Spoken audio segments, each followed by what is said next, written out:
ನಾನು ನಿಮಗೆ ಮೊದಲನೇ ಮಾಹಿತಿ ತಿಳಿಸ್ತೀನಿ. ಪೇಜ್ ನಂಬರ್ 23 ನೋಡಿ, ನಿಮಗೆ ಕಾಣಿಸ್ತಿರ್ಬೋದು ಕುರಾನಿನ ಪೇಜ್ ನಂಬರ್ 23 ನಲ್ಲಿ ಇದೇ 23 ನಲ್ಲಿ ಏನ್ ಬರ್ತೀವಿ ನೋಡಿ, ಅರ್ಥಾತ್ ಯಾರಾದ್ರೂ ಕರುವನ್ನ ಪೂಜೆ ಮಾಡಿದ್ರೆ ಅಂತ ವ್ಯಕ್ತಿಗಳನ್ನ ಕೊಲೆ ಮಾಡಿ. ನೋಡ್ತಾ ಇದ್ರಲ್ಲ, ಹಾಗೆ ಮುಂದೆ ಹೋಗ್ತಾ ಇದ್ರೆ ಪೇಜ್ ನಂಬರ್ 55ನೇ ಪೇಜ್ ನಂಬರ್ ಅಲ್ಲಿ ಇದೇ ಕುರಾನ್ ಅಲ್ಲಿ ಬರ್ತಿದೆ, ನೀವು ಓದ್ಕೊಂಬೋದು. ಸಂಪೂರ್ಣ ಅಳಿದು ಹೋಗುವವರೆಗೂ ಧರ್ಮವು ಪರಿಪೂರ್ಣವಾಗಿ ಅಲ್ಲಾಹನಿಗೆ ಆಗೋವರೆಗೂ ನೀವು ಅವರ ವಿರುದ್ಧ ಹೋರಾಡಿವಿ ಅನ್ನೋ ಕವಿತೆ ನೀವು ನೋಡ್ತಾ ಇರಬಹುದು. Page number 55 193 ಕಾಣಿಸ್ತಿದೆಯಲ್ಲ. ಹಾಗೆ ಮುಂದೆ ಹೋಗ್ತಾ ಇದೆ ಪೇಜ್ ನಂಬರ್ 63. ಯಾಕೆ ಮುಸಲ್ಮಾನರ ಹೆಣ್ಣು ಮಕ್ಕಳನ್ನು ಬೇರೆ ಧರ್ಮಗಳಿಗೆ ಮದುವೆ ಮಾಡಿಕೊಡಬಾರ್ದು ಅನ್ನೋದನ್ನು ಕೂಡ ಕುರಾನ್ ನಲ್ಲಿ ಉಲ್ಲೇಖವಿದೆ. ನೀವು ಓದ್ತಾ ಇರಬಹುದು ನೋಡಿ. ಬಹುದೇವ ವಿಶ್ವಾಸಿನಿಯರು ಅಂದ್ರೆ ಬೇರೆ ದೇವರ ಮೇಲೆ ನಂಬಿಕೆ ಇಟ್ಟವರು ಒಬ್ಬ ದೇವರನ್ನ ಸ್ವೀಕರಿಸುವವರೆಗೂ ಅವರನ್ನ ಮದುವೆ ಆಗಬಾರ್ದು. ಅವಳು ನಿಮಗೆ ಎಷ್ಟೇ ಮೆಚ್ಚುಗೆಯಾಗಿರಲಿ, ಬಹುದೇವ ವಿಶ್ವಾಸಿನಿ ಪುರುಷರು ವಿಶ್ವಾಸಿನಿಯನ್ನು ಸ್ವೀಕರಿಸುವವರೆಗೂ ನಿಮ್ಮ ಸ್ತ್ರೀಯರನ್ನು ಅವರಿಗೆ ವಿವಾಹ ಮಾಡಿಕೊಡಬಾರದು. ಬಹಳ ಸ್ಪಷ್ಟವಾಗಿ ಹೇಳುತ್ತೆ ಕುರಾನು.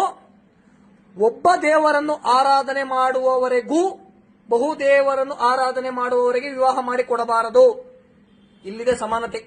ಹಾಗೆ ಮುಂದೆ ಹೋಗ್ತಿದ್ರೆ ಪೇಜ್ ನಂಬರ್ 64. ನಾನು ಯಾವುದೋ ಬೇರೆ ತೋರಿಸ್ತಿಲ್ಲ, ಬೇರೆ ಯಾವುದು ತೋರಿಸ್ತಿಲ್ಲ, ಅದೇ ಕುರಾನ್ ಅನ್ನ ತೋರಿಸ್ತಾ ಇದ್ದೀನಿ. ಇದು ಬಹಳ ಬಹಳ ಇಂಪಾರ್ಟೆಂಟ್ ನೋಡಿ.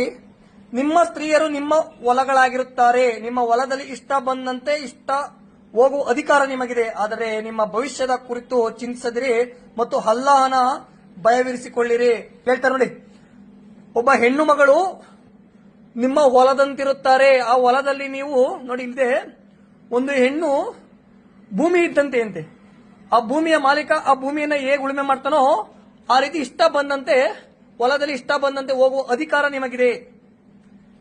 ಇದು ಮುಸ್ಲಿಮರಾಗಿರೋದ್ರಿಂದ ಅದ್ರ ಬಗ್ಗೆನೂ ಬಿಡೋಣ, ಮುಂದಕ್ಕೆ ಹೋಗೋಣ ನೋಡಿ ಸ್ನೇಹಿತರೆ. ಹಾಗೆ ಮುಂದಕ್ಕೆ ಹೋಗ್ತಿದ್ರೆ ಪೇಜ್ ನಂಬರ್ 66 ಅದೇ ಕುರಾನ್, ಯಾವುದೇ ಕಾರಣಕ್ಕೂ ಚೇಂಜಸ್ ಇಲ್ಲ. ಇದು ಸ್ವಲ್ಪ ಈಗಿನ ಭಾರತದಲ್ಲಿ ತುಂಬಾ ವೆರಿ ವೆರಿ ಇಂಪಾರ್ಟೆಂಟ್. ಯಾಕೆಂದ್ರೆ ಹಿಂದೂಗಳಿಗೆ ಡಿವೋರ್ಸ್ ಅಂತ ಬಂದಾಗ ನಮ್ಮ ಕಾನೂನಿನಲ್ಲಿ ನೆರವಾಗುತ್ತೆ.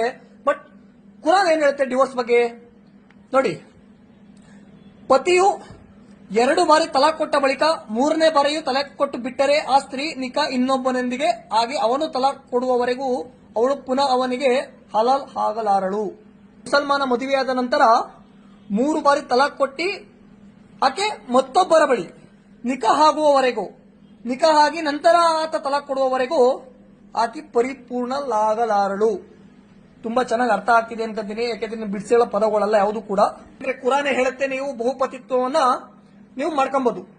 2ರನ್ನೋ 3ರನ್ನೋ 4ರನ್ನೋ 4 ಜನ ನೀವು ಮದುವೆ ಕೂಡ ಆಗ್ಬೋದು ಇಸ್ಲಾಂ ಪ್ರಕಾರ. ಪೇಜ್ ನಂಬರ್ 172 ಸ್ನೇಹಿತರೆ, ನಿಮಗೆ ಚೆನ್ನಾಗಿ ಕಾಣಿಸ್ತಿದೆ. ನಾನು ಇಲ್ಲಿಂದ ತೋರಿಸ್ತೀನಿ ನೋಡಿ. ಯಾವುದಾದರೂ ಗುಡಿಯ ಮುಂದೆ ಬಲಿ ಕೊಡಲ್ಪಟ್ಟ ಪ್ರಾಣಿ ಅಲ್ಲದ ಜೂಜಿನ ಮೂಲಕ ಅದೃಷ್ಟ ಪರೀಕ್ಷೆ ಮಾಡಬಹುದು. ಇವೆಲ್ಲ ಧರ್ಮಭ್ರಷ್ಟತೆ ಕಾರ್ಯಗಳು ಹೇಳ್ತಾರೆ. ಇಲ್ಲಿ ಬಲಿ ಕೊಟ್ಟಂತಹ ದೇವರಿಗೆ ಬಲಿ ಕೊಟ್ಟಂತಹ ಗುಡಿ ಮುಂದೆ ಬಲಿ ಕೊಟ್ಟ ಪ್ರಾಣಿಗಳನ್ನ ತಿನ್ನಬಾರದು. ಇದು ಸತ್ಯಭ್ರಷ್ಟತೆ, ಧರ್ಮಭ್ರಷ್ಟತೆ. ಸ್ನೇಹಿತರೆ, ವೆರಿ ವೆರಿ ವೆರಿ ಇಂಪಾರ್ಟೆಂಟ್. ಕುರಾನಿನ 188ನೇ ಪೇಜಿನಲ್ಲಿ 51ನೇ ನಂಬರ್ ಹೇಳುತ್ತೆ, ಓ ಸತ್ಯವಿಶ್ವಾಸಿಗಳೇ, ಅಂದರೆ ಸತ್ಯವಿಶ್ವಾಸಿಗಳೇ ಅಂದ್ರೆ ನಮ್ಮ ಕಡೆ ಇಟ್ಕೊಬಿಡಿ. ಮೊದಲು ಯಾರು ಒಬ್ಬ ದೇವರನ್ನು ಪೂಜೆ ಮಾಡ್ತಾರೋ ಅವರೇ ಸತ್ಯವಿಶ್ವಾಸಿಗಳೇ. ನೀವು ಯಹೂದಿಗಳನ್ನು ಕ್ರೈಸ್ತರನ್ನು ನಿಮ್ಮ ಆಪ್ತರನ್ನಾಗಿ ಮಾಡಿಕೊಳ್ಳಬೇಡಿರಿ. ಇವರು ಪರಸ್ಪರ ಆಪ್ತರು. ನಿಮ್ಮಲ್ಲಿ ಯಾರಾದರೂ ಅವರನ್ನು ಆಪ್ತರನ್ನಾಗಿ ಮಾಡಿಕೊಂಡರೆ ಅವನು ಅವರೊಂದಿಗೆ ಸೇರಿ ಹೋಗುತ್ತಾನೆ. ವಾಸ್ತವದಲ್ಲಿ ಅಲ್ಲಾಹನು ಆಕ್ರಮಿಗಳಿಗೆ ಮಾರ್ಗದರ್ಶನ ಮಾಡುವುದಿಲ್ಲ. ಇದು ನೋಡಿ ಏನ್ ಹೇಳ್ತಾರೆ ಅಂದ್ರೆ, ಯಾವತ್ತೂ ಕೂಡ ಕುರಾನ್ ಓದುವವರು ಯಹೂದಿಗಳಾಗಿರ್ಬೋದು, ಕ್ರಿಶ್ಚಿಯನ್ರಾಗಿರ್ಬೋದು, ಯಾವುದೇ ಕಾರಣಕ್ಕೂ ಅವ್ರ ಬಳಿ ಸ್ನೇಹ ಸಂಪರ್ಕ ಮಾಡಬಾರದು. ಯಾಕೆ ಅಂದ್ರೆ ಇವರು ಕೂಡ ಅವ್ರ ಜೊತೆ ಹೋಗಿ ಇವರು ಕೂಡ ಧರ್ಮವನ್ನು ಬಿಡುವಂತಹ ಸಂದರ್ಭ ಬರಬಹುದು. ಅವ್ರು ಯಾವುದೇ ಕಾರಣಕ್ಕೂ ಕೂಡ ಅವರು ಇದೇ ದಾರಿಯಲ್ಲಿ ಇರಬೇಕಾದ್ರೆ, ಅವರು ಕೂಡ ಮತಾಂತರದ ದಾರಿಯಲ್ಲಿ ಇರಬೇಕಾದ್ರೆ ನೀವು ಅವರನ್ನ ಬದಲಾವಣೆ ಮಾಡ್ಲಿಕ್ಕಾಗಲ್ಲ. ಆದ್ರಿಂದ ನೀವು ಅವರನ್ನ ಜೊತೆಯಾಗಿ ಸ್ನೇಹಿತರನ್ನಾಗಿ ಮಾಡ್ಕೋಬೇಡಿ. ತುಂಬಾ ಚೆನ್ನಾಗಿದೆ ನೋಡಿ, ನೀವೆಲ್ಲ ಓದ್ಬೋದು. ಯಾಕೆಂದ್ರೆ ಇದು ಯಾವುದೋ ನಾನು ಸುಳ್ಳು ಹೇಳ್ತಿಲ್ಲ, ಪವಿತ್ರವಾದ ಕುರಾನ್ ಅನ್ನೇ ಪೇಜ್ ನಂಬರ್ 188 ಅಲ್ಲಿ ತೋರಿಸ್ತಾ ಇದೀನಿ. ನೀವು ತೆಗೆದು ನೋಡಿದ್ರು ಕೂಡ ಇದೇ ಇರುತ್ತೆ ನೋಡಿ. ಇದು ಕೂಡ ವೆರಿ ವೆರಿ ಇಂಪಾರ್ಟೆಂಟ್. ಕುರಾನಿನ 299ನೇ ಪೇಜ್ ಅಲ್ಲಿ ನಾನು ನಿಮಗೆ ತೋರಿಸ್ತಾ ಇದ್ದೀನಿ. ಕುರಾನಿನ 299ನೇ ಪೇಜ್ ನಲ್ಲಿ ಇವರು ಕುರಾನ್ ನಲ್ಲಿ ಬರೆದಿದೆ, ನಿಷೇಧಿತ ಮಾಸಗಳ ಕಳೆದ ಬಳಿಕ. ನಿಷೇಧಿತ ಮಾಸ ಅಂದ್ರೆ ನಿಮಗೆ ಗೊತ್ತಿರಬಹುದು, ರಂಜಾನ್ ಇರಬಹುದು, ಬಕ್ರೀದ್ ಇರಬಹುದು. ಈ ಮಾಸಗಳ ಕಳೆದ ಬಳಿಕ ಬಹುದೇವ ವಿಶ್ವಾಸಿಗಳು ಸಿಕ್ಕಲ್ಲಿ ಒದಿಸಿರಿ. ಬಹುದೇವ ವಿಶ್ವಾಸಿಗಳಂದ್ರೆ ಯಾರು? ಹಲವು ದೇವರುಗಳನ್ನು ಪೂಜೆ ಮಾಡುವವರನ್ನ ಈ ಮಾಸಗಳು, ರಂಜಾನ್ ಆಗಿರ್ಬೋದು, ಬಕ್ರೀದ್ ಆಗಿರ್ಬೋದು, ಇವರ ಮಾಸಗಳನ್ನ ಕಳೆದ ಬಳಿಕ ಅವರನ್ನ ಒದಿಸಿರಿ, ಸಿಕ್ಕಲ್ಲಿ ಒದಿಸಿರಿ. ಸಿಕ್ಕಲ್ಲಿ ಒದಿಸಿರಿ ಅಂದ್ರೆ ಸಿಕ್ಕಲ್ಲಿ ಕೊಲೆ ಮಾಡಿ, ಅವರನ್ನು ಸೆರೆ ಹಿಡಿದು ಮುತ್ತಿಗೆ ಹಾಕಿರಿ. ಬೇಹು ನಡೆಸುವಲ್ಲಿ ಅವರನ್ನು ಹೊಂಚು ಹಾಕುತ್ತಾ ಕುಳಿತುಕೊಳ್ಳಿರಿ. ಅವರು ಪಶ್ಚಾತ್ತಾಪ ಪಟ್ಟರೆ, ನಮಾಜನ್ನು ಸಂಸ್ಥಾಪಿಸಿದರೆ ಮತ್ತು ಜುಕಾತ್ ಕೊಟ್ಟರೆ ಅವರನ್ನು ಬಿಟ್ಟುಬಿಡಿ. ಯಾರು ಇಸ್ಲಾಂಗೆ ಕನ್ವರ್ಟ್ ಆಗ್ತಾರೆ ಅವರನ್ನ ಪಶ್ಚಾತ್ತಾಪ ಪಟ್ಟಿ ಅವರು ಜೀವ ಭಯದಿಂದ ಇಸ್ಲಾಂ ಅನ್ನ ಸ್ವೀಕರಿಸಿದ್ರೆ ಅವ್ರನ್ನ ಬಿಟ್ಬಿಡಿ. ಮಾಸಗಳ ಕಳೆದ ಬಳಿಕ ಬಹುದೇವ ವಿಶ್ವಾಸಿಗಳು ಈ ಇಸ್ಲಾಂ ಪ್ರಕಾರ ರಂಜಾನ್ ಆಗಿರ್ಬೋದು, ಬಕ್ರೀದ್ ಆಗಿರ್ಬೋದು, ಅವರ ಮಾಸಗಳ ಕಳೆದ ಬಳಿಕ ಯಾರು ಬೇರೆ ದೇವರನ್ನ ಪೂಜೆ ಮಾಡ್ತಾರಲ್ಲ ಅವರನ್ನ ಸಿಕ್ಕಲ್ಲಿ ಕೊಲ್ಲಿರಿ, ಅವ್ರನ್ನ ಸೆರೆ ಹಿಡಿಯಿರಿ, ಮುತ್ತಿಗೆ ಹಾಕಿರಿ. ಎಷ್ಟು ಚೆನ್ನಾಗಿ ಬರ್ದಿ. ಯಾಕೆ ಹಿಂಸೆ? ನಿಮ್ ನೋಡಿರ್ಬೋದು ಪ್ರಪಂಚದಲ್ಲಿ ಯಾಕೆ ಇಸ್ಲಾಂ ಅಲ್ಲಿ ಇಷ್ಟೊಂದು ಅಶಾಂತಿ ಇದೆ, ಇಷ್ಟೊಂದು ಭಂಗ ಮಾಡ್ತಾರೆ. ಯಾಕೆಂದ್ರೆ ಪ್ರತಿಯೊಬ್ಬ ಮುಸಲ್ಮಾನನು ಕೂಡ ಕುರಾನ್ ಅನ್ನ ಓದ್ತಾನೆ. ಕುರಾನ್ ಅನ್ನ ಓದಂತ ಮುಸಲ್ಮಾನರು ಕೂಡ ಇದನ್ನ ಪಾಲನೆ ಮಾಡ್ತಾನೆ ಮಾಡಲ್ಲ. ಯಾಕೆಂದ್ರೆ ಅವರ ಪವಿತ್ರವಾದಂತಹ ಗ್ರಂಥ ಇದು.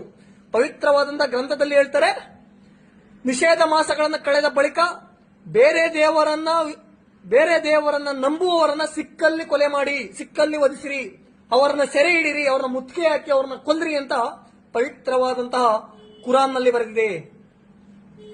ಇದು ನಾನು ಸುಳ್ಳು ಹೇಳ್ತಿರೋದಲ್ಲ, ನೀವು ಚೆಕ್ ಮಾಡಿದ್ರು ಕೂಡ ಹೀಗೆ ಇರಬೇಕು ನೋಡಿ ಸ್ನೇಹಿತರೆ. ಪೇಜ್ ನಂಬರ್ 834 ನಲ್ಲಿ ಹೇಳ್ತಾರೆ, ಇದೇ ಕುರಾನ್ ನಲ್ಲಿ ಬರ್ತಿದೆ, ಯುದ್ಧದಲ್ಲಿ ನೀವು ಎದುರಿಸಿದಾಗ ಪ್ರಥಮ ಕೆಲಸ, ನೀವು ಮೊದಲನೇ ಕೆಲಸ ಮಾಡಬೇಕಾಗಿರೋದು ಅವರ ಕತ್ತು ಕಡಿಬೇಕು. ತುಂಬಾ ಚೆನ್ನಾಗಿ ಬರ್ದಿದೆ ನೋಡಿ. ಯುದ್ಧದಲ್ಲಿ ನೀವು ಎದುರಿಸಿದಾಗ ಪ್ರಥಮ ಕೆಲಸ ಅವರ ಕತ್ತು ಕಡಿಯುವುದಾಗಿರುತ್ತದೆ. ನೀವು ಅವರನ್ನು ಚೆನ್ನಾಗಿ ಸದೆ ಬಡಿದ ಬಳಿಕ ಕೈದಿಗಳನ್ನು ಬಿಗಿಯಾಗಿ ಕಟ್ಟಿರಿ. ಆ ಬಳಿಕ ನೀವು ಅವರ ಮೇಲೆ ಸೌಜನ್ಯ ತೋರಬಹುದು. ಮೊದಲು ಕತ್ತು ಕಡಿರಿ, ಆಮೇಲೆ ಕೈ ಕಟ್ಟಿರಿ, ಆಮೇಲೆ ನೀವು ಸೌಜನ್ಯವನ್ನ ತೋರಿ. ಇದು ನಾನು ಹೇಳ್ತಿರೋದಲ್ಲ, ಕುರಾನಿನ 49ನೇ ಅಧ್ಯಾಯ ಮುಹಮ್ಮದ್ ಅದರಲ್ಲಿ 4ನೇ ಪ್ಯಾರಾಗ್ರಾಫ್ ಹೇಳ್ತದೆ, ಯುದ್ಧವನ್ನು ನೀವು ಎದುರಿಸಿದಾಗ ಮೊದಲನೇ ಕೆಲಸ ನೀವು ಅವರ ಕತ್ತನ್ನು ಕಡಿಬೇಕು. ಇದು ನಾನು ಹೇಳ್ತಿರೋದಲ್ಲ, ಪವಿತ್ರವಾದಂತಹ ಕುರಾನ್ ಹೇಳ್ತಿರೋದು. ನಮ್ಗೆ ಇವ್ರ ಮೇಲೆ ದ್ವೇಷ ಅಲ್ಲ, ನಮ್ಗೇನು ಮುಸಲ್ಮಾನರ ಮೇಲೆ ದ್ವೇಷ ಅಲ್ಲ. ಈ ಕುರಾನ್ ನಲ್ಲಿ ಬರೆದಂತಹ ಕೃತ್ಯವನ್ನ ಈ ಮುಸಲ್ಮಾನರೇ ಖಂಡಿಸಿದ್ರೆ ಈ ದೇಶದಲ್ಲಿ ಭಾವೈಕ್ಯತೆ ಇಂದಲ್ಲ ನಾಳೆ ಎಲ್ಲ ಮುಂದೊಂದು ದಿನ ಉಳಿತಿತ್ತು. ಆದ್ರೆ ಆ ಮನಸ್ಥಿತಿ ಈ ದೇಶದ ಮುಸಲ್ಮಾನರಲ್ಲಿ ಇಲ್ಲ. ಯಾವತ್ತೂ ಆ ಮನಸ್ಥಿತಿ ಈ ದೇಶದಲ್ಲಿ ಮುಸಲ್ಮಾನರಲ್ಲಿ ಬರೋ ತನಕ ಯಾವುದೇ ಕಾರಣಕ್ಕೂ ಈ ಕುರಾನ್ ಓದುವಂತಹ ಮನಸ್ಥಿತಿಗಳು ಬದಲಾಗಲ್ಲ. ಯಾಕೆ ಇಸ್ಲಾಂ ಅಂದ್ರೆ ಕ್ರೂರತೆ, ಇಸ್ಲಾಂ ಅಂದ್ರೆ ಹಿಂಸೆ, ಇಸ್ಲಾಂ ಅಂದ್ರೆ ದ್ವೇಷ? ಈ ಕುರಾನ್ ನಲ್ಲಿ ಬರೆದಿರುವಂತಹ ಇಷ್ಟು ಮಾಹಿತಿಗಳ ಮೇರೆಗೆ ಮುಸಲ್ಮಾನರು ಈ ರೀತಿ ಕ್ರೂರತೆಯಿಂದ ನಡ್ಕೊಳ್ಳೋದು. ಈ ಕುರಾನ್ ನಲ್ಲಿರುವ ಒಂದೊಂದು ಇಂಚಿಂಚು ಮಾಹಿತಿಯನ್ನು ಕೂಡ ರಾಜ್ಯದ ಹಿಂದೂ ಕಾರ್ಯಕರ್ತರಿಗೆ ತಲುಪಿಸೋ ಕೆಲಸವನ್ನ ಮಾಡೇ ಮಾಡ್ತೀವಿ. ಸ್ನೇಹಿತರೆ, ಇವತ್ತು ಇಷ್ಟೆಲ್ಲ ಹೇಳಿದ್ದೀನಲ್ಲ, ಇದು ಸ್ವಲ್ಪ ಮಾತ್ರ. ಇನ್ನು ಬೇಕಾದಷ್ಟಿದೆ ಇದರಲ್ಲಿ, ಇನ್ನು ಬೇಕಾದಷ್ಟಿದೆ. ಎಲ್ಲವನ್ನು ಕೂಡ ಬಿಚ್ಚಿಡ್ತೀನಿ, ಪ್ರತಿಯೊಂದನ್ನು ಕೂಡ ಬಿಚ್ಚಿಡ್ತೀನಿ. ನಿಮ್ಮನ್ನು ಈ ಮನಸ್ಥಿತಿಯ ಪ್ರತಿಯೊಬ್ಬ ರಾಜ್ಯದ ಹಿಂದೂ ಕಾರ್ಯಕರ್ತರು ತಲುಪಬೇಕು. ಈ ಮನಸ್ಥಿತಿಯನ್ನು ಒಪ್ಪುವವರು ಎಲ್ಲಿ ಬಿಡಬೇಕು ಅಲ್ಲಿ ಬಿಡಬೇಕು ರಾಜ್ಯದ ಹಿಂದೂಗಳು. ಅವತ್ತು ಈ ದೇಶದಲ್ಲಿ ಶಾಂತಿ ಉಳಿಯುತ್ತೆ, ನೆಮ್ಮದಿ ಉಳಿಯುತ್ತೆ. ನೋಡೋಣ.